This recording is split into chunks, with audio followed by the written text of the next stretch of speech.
Ethereum has crashed 27% in the last 17 days. In this video, we're going to dive into the technical analysis on Ether to see exactly what could potentially be on the horizon next for this project.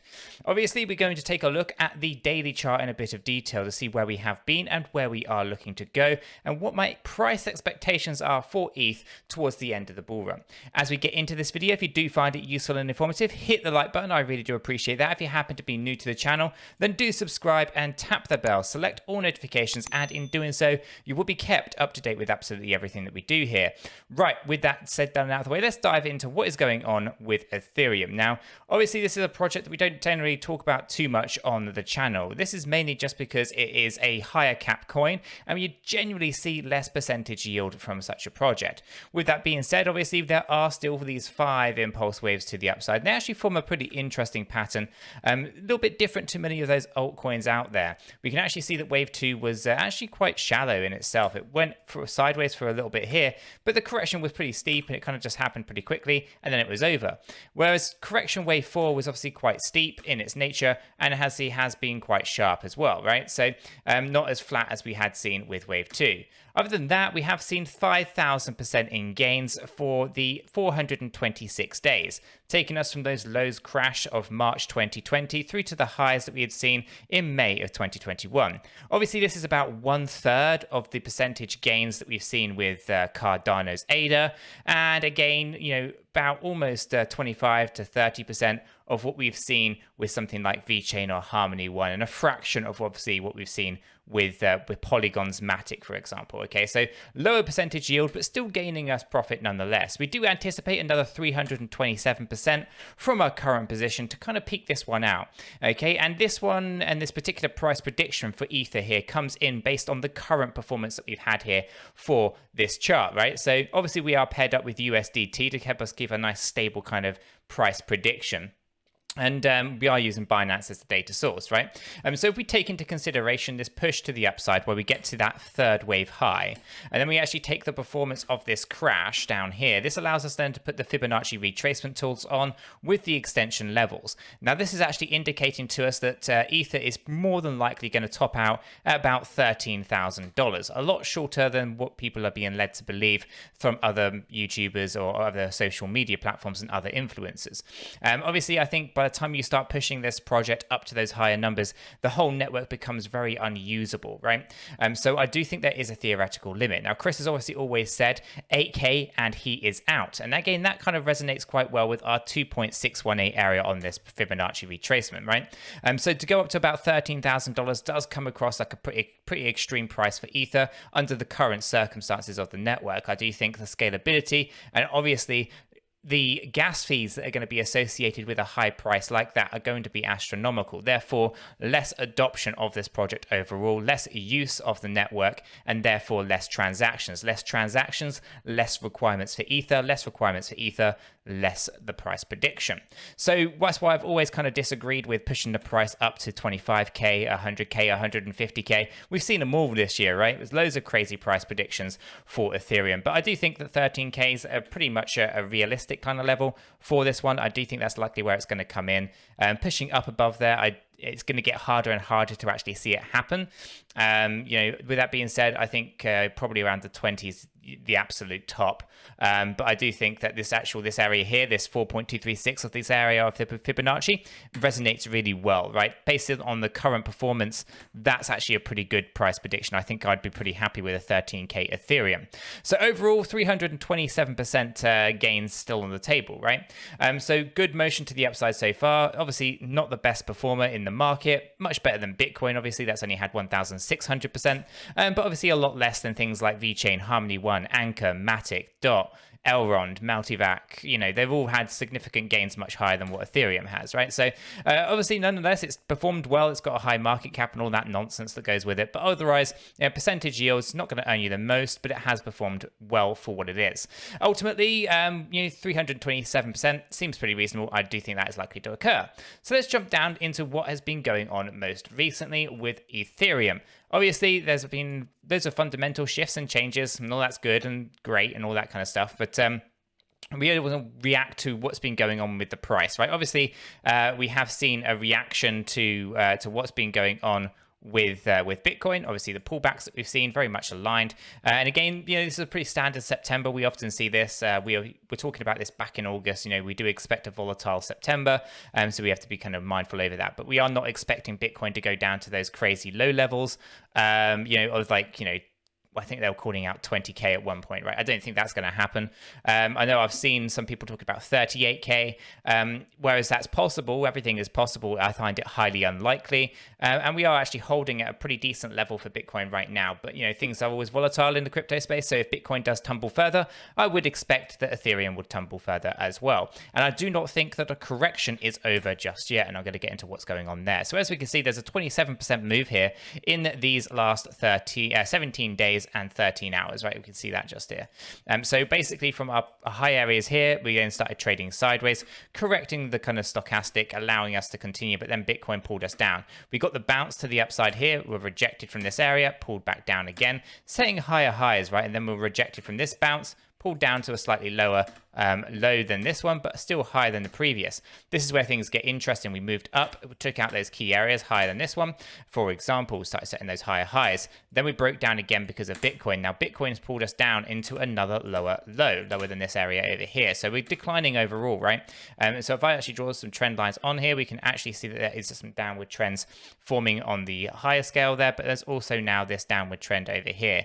And I don't think we are over just yet either, because if I actually just take these off, and we actually drill down into these candles over this side, we can actually take a look at what's going on just here, right? We are pulling back as we speak, and yet we can also see that we are overbought, right? And this is just the stochastic RSI, but we are looking to pull the stochastic down, right? The stochastic, for those who do not know, is obviously more sensitive to price movements than the regular RSI, right? That relative strength index, if I actually throw this onto the charts here, let me find it 1 second. We can see that we are, of course, in the oversold area moving down. But because we are actually reflecting the more minor movements of Ether here, the stochastic is actually giving us a more accurate representation of where things are going to go. That being said, momentum can drop out very, very quickly on the stochastic, whereas the RSI tends to be moving more slowly. So overall, this kind of gives you a pretty good pattern during trends. So if we're trending up or we're trending down, then the relative strength index is going to be pretty good.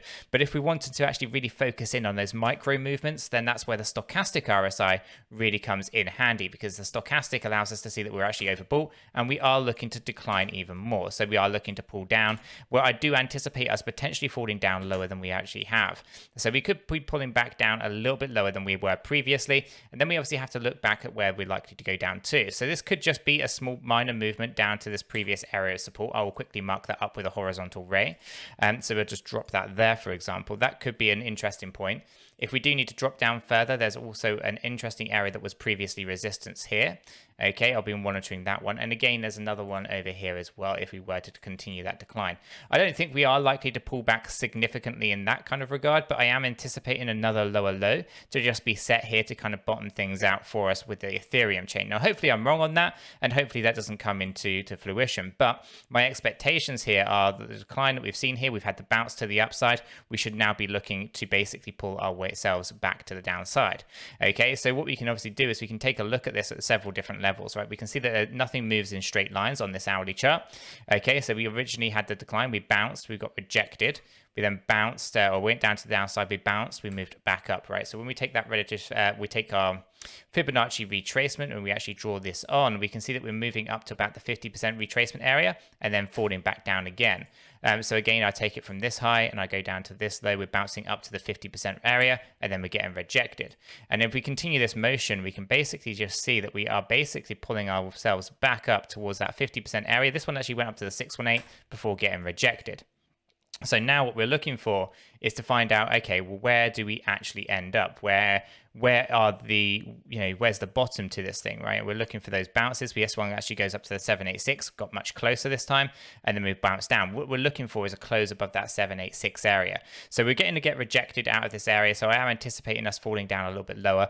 And then obviously getting into this oversold area, we'll look for another surge to the upside where we can try to take out that 786 and get that holding in a nice, strong way. So for now, I think there's going to be volatility on on the smaller time frame. Again, this isn't anything to really worry about. This is pretty much standard of what you see in the space. And the bull run, in my opinion, is not over. We still have a lot of work to do, but things are definitely looking pretty good on the larger time frames, which is why I often start with the daily chart or the weekly chart for our charts and our analysis, because this actually gives us that bigger view, right? It allows us to take stock of the bigger structure of where things are going, rather than really paying attention too much on those micro movements. We dropped down 27%, right? Or we dropped down 36%.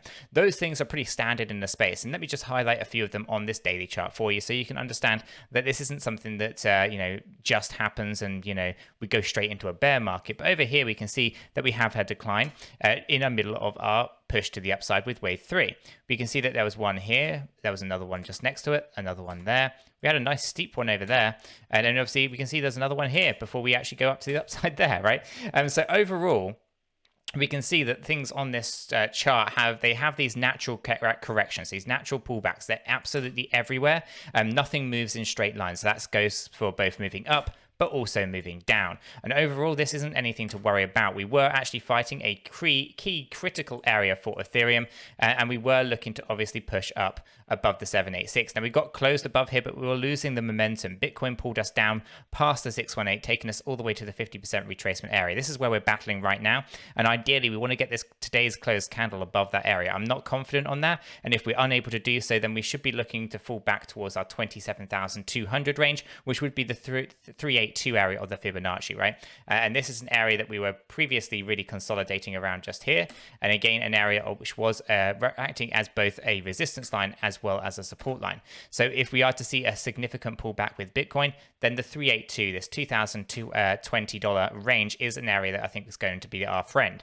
With that being said, though, there's no guarantee of moving down that low, and I am more in favor of small corrections on our hourly, but long-term bullish. I think we are going to be looking to take out this area of resistance in the very near future, back at the $3,351. This is the 618. Before we really go ahead and try to push our way back up here and get that bull flag for the weekly close candle above the 786. Getting that weekly close up here in line with Bitcoin also doing a very similar move could be really good and beneficial for Ethereum.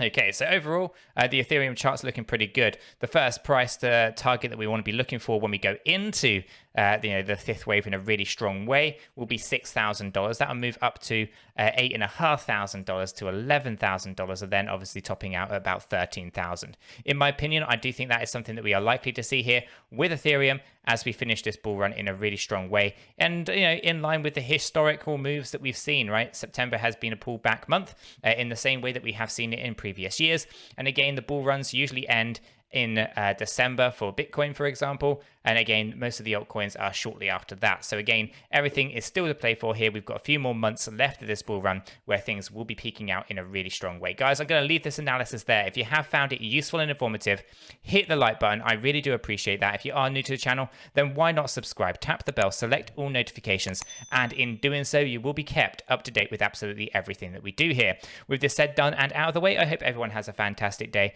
and I'll catch you all in the next one.